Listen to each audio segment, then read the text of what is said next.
শরীফ ওসমান হাদিকে হত্যার মাধ্যমে বাংলাদেশের জনগণের বিরুদ্ধে যুদ্ধ ঘোষণা করেছে।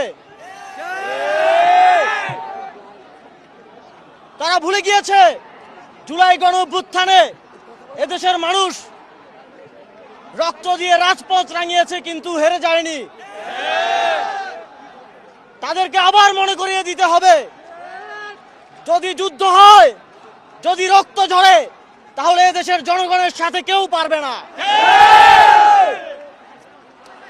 শরীফ ওসমান হাদিকে যারা হত্যা করেছে তাদেরকে অবিলম্বে বাংলাদেশের কাছে হস্তান্তর করতে হবে। যদি তাদেরকে হস্তান্তর না করা হয়, বাংলাদেশের আপামর স্বাধীনতাকামী জনগণ তাদের লড়াই কোনোভাবেই থামাবে না।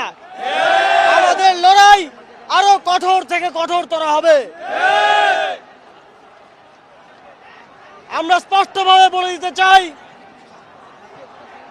শরীফ ওসমান হাদি জুলাই গণঅভ্যুত্থানকে টিকিয়ে রাখার জন্য সামাজিক, সাংস্কৃতিক এবং রাজনৈতিক যেই লড়াই চালিয়ে যাচ্ছিলেন, সেই লড়াইয়ে দুর্বৃত্তায়ন কিংবা কোনো ধরনের হানাহানি কিংবা সুবিধাভোগী কোনো গোষ্ঠীর কোনো স্থান নেই। তিনি অত্যন্ত গঠনতান্ত্রিকভাবে, তিনি অত্যন্ত নিয়মতান্ত্রিকভাবে সাংস্কৃতিক এবং রাজনৈতিক লড়াই চালিয়ে যাচ্ছিলেন। সুতরাং তার এই লড়াইকে আমাদের চালিয়ে নিতে হবে গঠনমূলক প্রক্রিয়ার মধ্য দিয়ে।